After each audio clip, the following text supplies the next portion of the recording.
Welcome back to the channel. Today we're going to be making some vegan mac and cheese. It's very easy, high in fiber, low in calories, high in protein compared to the traditional mac and cheese. I know there's a variety of the ways to make it. This one is going to be laying more on the Caribbean side, like from a seasoning, spices and the vegetables I'm using in this. And so it's more Bahamian style mac and cheese, but whether you're a vegan, vegetarian, this is for you. And if you're someone who's sensitive to gluten, you can use red lentil pasta or any gluten-free pasta of your choice. But yeah, so I'm gonna get to it, so let's go.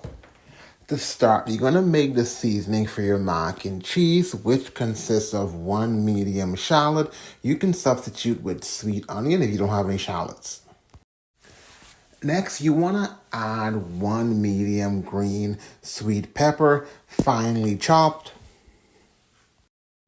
In addition to the shallot and the peppers, you want to add 2 tablespoons of smoked paprika and some pepper. You want to add 1 teaspoon of all-purpose seasoning. I'm using the Cool Runnings brand.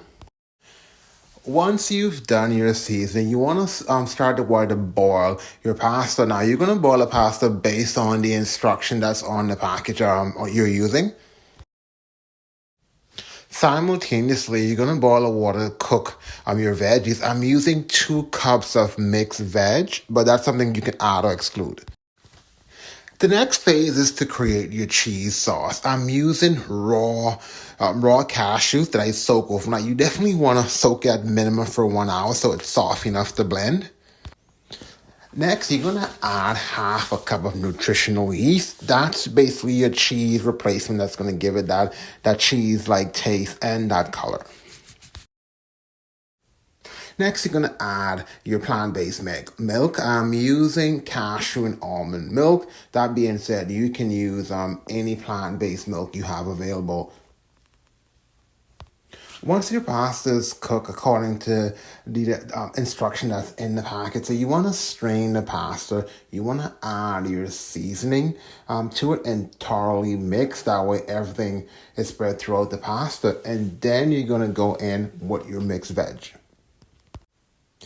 After blending your cheese sauce, you're going to add that to your pasta and you're just going to continue the mix. Now, that's going to be based on your preference, how cheesy you want it. So I wanted this to be very cheesy. So I made a decent amount of sauce and I'm thoroughly mixing it. So depending on how cheesy you want the pasta, you would add, that would basically consider the amount of sauce you're going to be adding to your pasta.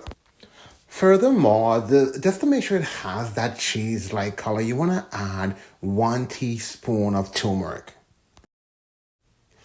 Once you're done mixing your ingredients in, that's your seasoning and your cheese sauce. So you want to put a little olive oil in the baking pan so it doesn't, so the mac and cheese doesn't stick or burn, and then you're going to add that to your baking pan. Lastly, you want to sprinkle some red pepper flakes over your mac and cheese, and then you're going to bake this for 20 minutes at 400 degrees. And then here you have it. In under 30 minutes, you have your nice, delicious, cheesy mac and cheese. Very good. Again, it cooks way faster than your traditional mac and cheese with less calories, ready to serve. Thank you for following along. Try this recipe. Let me know what you think in the comments. Let me know your thoughts. Let me know different ways you figured out to make it. But I appreciate your time. If I added any value, please like and subscribe. And I'll see you in the next video.